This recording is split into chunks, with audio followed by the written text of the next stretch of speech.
Hello everyone, welcome back to Net Prep with Sakshi. और आज एक और वीडियो मैं आपके लोगों के लिए लेके आई हूँ लॉजिकल रीजनिंग से, जो कि है मोड्स एंड फिगर्स के ऊपर। और लेट्स गेट स्टार्टेड। सबसे पहले मेरा छोटा सा इंट्रोडक्शन। मैं रिसर्च स्कॉलर हूँ सेंट्रल यूनिवर्सिटी ऑफ जम्मू में।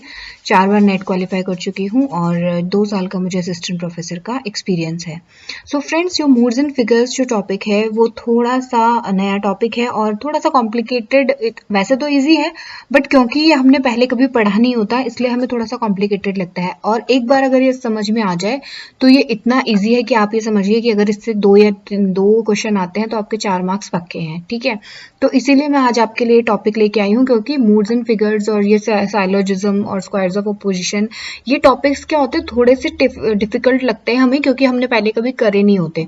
लेकिन अगर एक बार हमें ये समझ में आ जाते हैं तो उसके बाद ये पक्का है कि इनके जो क्वेश्चंस हैं उनको हम सही ही करके आएंगे। क्योंकि जैसे कि मैंने आपको पहले बताया था कि जो रिसर्च के और जो टीचिंग के, कम्युनिकेशन के, इन टॉपिक्स के जो क्वेश्चन आते हैं वो थोड़े घुमा फिरा के आते हैं। कई बार ये होता है कि हमने रिसर्च अच्छे से पढ़ा होता है, टीचिंग अच्छे से पढ़ा होता है, कम्युनिकेशन अच्छे से पढ़ा होता है, लेकिन फिर भी जो उनके क्वेश्चंस होते हैं उनमें हम घूम जाते हैं और कई बार गलत करके आ जाते हैं। लेकिन जो लॉजिकल रीजनिंग है, जैसे कि आप, या मैथमेटिकल रीजनिंग है, इसमें यह है कि अगर आपको क्वेश्चन आता है तो आप इसको सही ही करेंगे। ठीक है, तो इसलिए ये आपका शॉर्ट मार्क्स होते हैं। इसलिए मैं आपको ये सजेस्ट करूंगी कि प्लीज आप लॉजिकल रीजनिंग को ऐसे छोड़ के मत जाएं, क्योंकि आपको थोड़ा, हाँ मैं मानती हूँ कि थोड़ा सा आपने पहले कभी करा नहीं होता तो आपको थोड़ा डिफिकल्ट लगेगा, बट एक बार आप इसे समझने की कोशिश कीजिए। अगर आप इसको एक बार अच्छे से समझ जाएंगे तो आपको इससे इजी और कुछ नहीं लगेगा। ठीक है, तो सबसे पहले हम स्टार्ट करते हैं मूड्स एंड फिगर्स में। सबसे पहले ये लॉजिकल रीजनिंग का पार्ट है। सबसे पहले हम बात करेंगे प्रीपोजिशंस की, कि प्रीपोजिशंस क्या होती है। प्रीपोजिशन, इसमें जो मूड्स एंड फिगर्स है या जो साइलोजिज्म है या आपकी स्क्वायर ऑफ अपोजिशन है, सब में 4 तरह की प्रीपोजिशंस होती हैं, जो कि शायद आपने कभी पढ़ी भी होंगी। ए इज फॉर यूनिवर्सल अफर्मेटिव। ए जो है हम उसके किसके लिए डिनोट करते हैं, यूनिवर्सल अफर्मेटिव के लिए, जिसमें जैसे ऑल डॉग्स आर कैट। ठीक है, ये आपका ए से डिनोट होता है। फिर आपका आ गया ई, यूनिवर्सल नेगेटिव, जिसमें आपका नो डॉग्स इज कैट, तो यूनिवर्सल नेगेटिव हो गया। ठीक है, आई होता है आपका पर्टिकुलर अफर्मेटिव, जिसमें आप some dogs are cat, particular चीजों के बारे में बात करते हैं। फिर आपका ओ हो गया पर्टिकुलर नेगेटिव, जिसमें some dogs are not cat. ठीक है, पर्टिकुलर नेगेटिव के बारे में बात कर रहे हैं। ठीक है, तो ये 4 तरह की आपकी प्रीपोजिशंस होती हैं, ए ई आई ओ। ठीक है, आप इनको वॉवल से भी याद कर सकते हैं और इनका पैटर्न भी वही है, जो पहले वॉवल आता है वो पहले है और जो बाद में वॉवल आता है वो बाद में है। ठीक है, तो ये आपका प्रीपोजिशंस हो गई 4 तरीके की। उसके बाद हम बात करेंगे मेजर टर्म, माइनर टर्म और मिडिल टर्म की। ये चीजें समझना मूड्स एंड फिगर्स को जानने से पहले इंपॉर्टेंट है, इसीलिए मैं आपको ये चीजें बता रही हूँ। सबसे पहले आपको क्या करना है, आपका जो आपको प्रीपोजिशंस या कंक्लूजन दिए हुए हैं उसको आपको एक स्टैंडर्ड फॉर्म में देखना है कि are they in the standard form और नॉट। पहले आप ये चेक करेंगे। तो स्टैंडर्ड फॉर्म क्या होती है, जो ऑल डॉग्स, जो आपकी पहली जो टर्म होती है उसको आप बोलते हैं मेजर प्रीमाइस। ठीक है, जो सेकंड टर्म होती है उसको आप बोलते हैं माइनर प्रीमाइस। अब इनको ऐसा क्यों बोलते हैं ये मैं आपको बताती हूँ। क्योंकि जो कंक्लूजन है उसमें जो आपका ऑल हैंड्स आर डॉग्स जैसे कंक्लूजन है, तो जो इसमें हैंड्स है, जो ये हैंड्स है, ये आपका क्या है, ये आपके माइनर टर्म है। जो सब्जेक्ट होता है, आपको पता ही होगा सब्जेक्ट और प्रेडिकेट आपने ग्रामर में पढ़े होंगे इंग्लिश में। तो ये जो हैंड्स है ये क्या है आपका, जो इसका सब्जेक्ट है आपका कंक्लूजन का, उसको हम माइनर टर्म बोलते हैं। और जो आपका प्रेडिकेट है कंक्लूजन का, कैट्स, उसको हम मेजर टर्म बोलते हैं।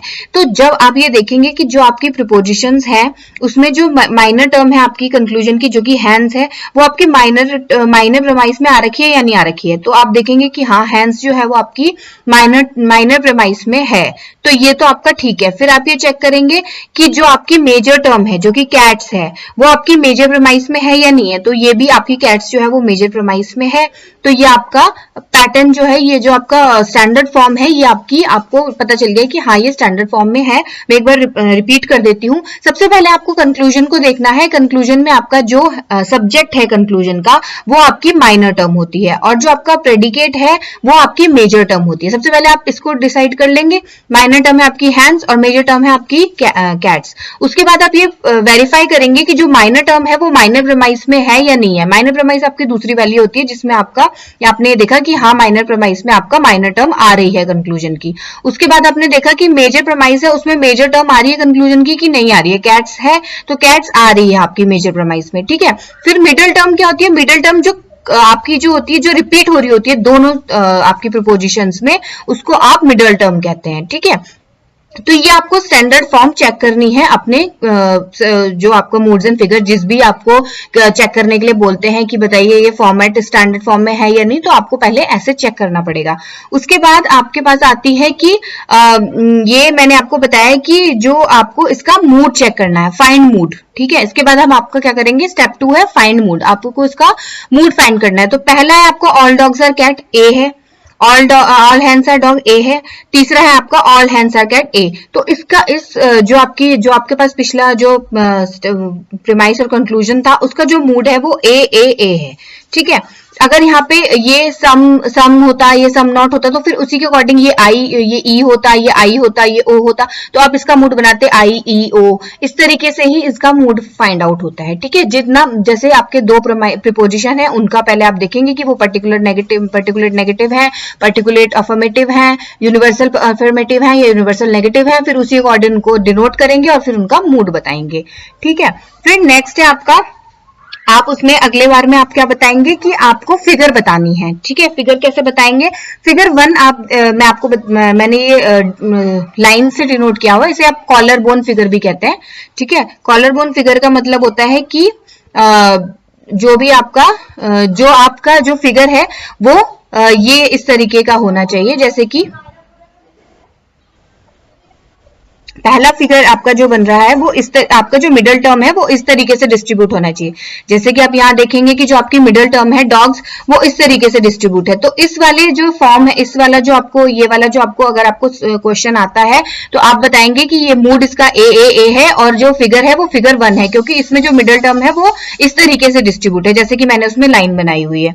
सेकेंड जो फिगर होती है उसमें जो आपकी मिडल टर्म है वो इस तरीके से डिस्ट्रीब्यूट होती है, यानी कि साइडवेज। यहाँ पर ये जैसे जहां पर कैट्स और डॉग्स हैं, यहाँ पर आपकी मिडल टर्म जो है वो डिस्ट्रीब्यूट होगी। यहाँ पर ये dogs all cats are dogs या ऑल हैंड्स आर डॉग्स हो जाता, तो आपकी मिडल टर्म यहाँ पे डिस्ट्रीब्यूट होती, तो वो फिगर 2 में आता। ठीक है, फिगर 3 में आपका क्या होता है कि जो आपकी मिडल टर्म है वो स्टार्टिंग में ही है, ऑल या उसके बाद जो भी आपके क्वांटिफायर्स होते हैं उनके बाद आपकी दोनों प्रीपोजिशन में आपकी मिडल टर्म होगी। जैसे ये है, इसमें आपको मैं दिखाती हूँ, यहाँ पे ऑल डॉग्स है, मिडिल टर्म में यहाँ पे भी ऑल डॉग्स आता, तो ये आपका फिगर 3 हो जाती। ठीक है, फिगर 4 में अगर हम बात करें तो इस तरीके से, इसका उल्टा। ठीक है, जैसे कि यहाँ पर अगर मैं आपको बताऊं, जैसे कि अभी ये इस तरीके से डिस्ट्रीब्यूटेड है, डॉग्स और डॉग्स ऐसे आ रहे हैं, तो उसमें कैट्स और हैंड्स की जगह डॉग्स और डॉग्स आते हैं। मिडिल टर्म इस तरीके से डिस्ट्रीब्यूटेड होती, जैसे कि वो लाइन बनी हुई है। ठीक है, तो तब आपकी फिगर 4 होती। तो ये है आपका कि आपको कैसे moods and figures find out करने हैं, किसी भी जो भी आपको प्रीपोजिशंस और कंक्लूजन दिए होंगे कुछ भी, तो आपको मूड्स एंड फिगर्स कैसे फाइंड आउट करने हैं, ये उसका मैंने आपको एक शॉर्टकट भी नहीं बोलेंगे, इसी तरीके से आप फाइंड करते हैं इसको।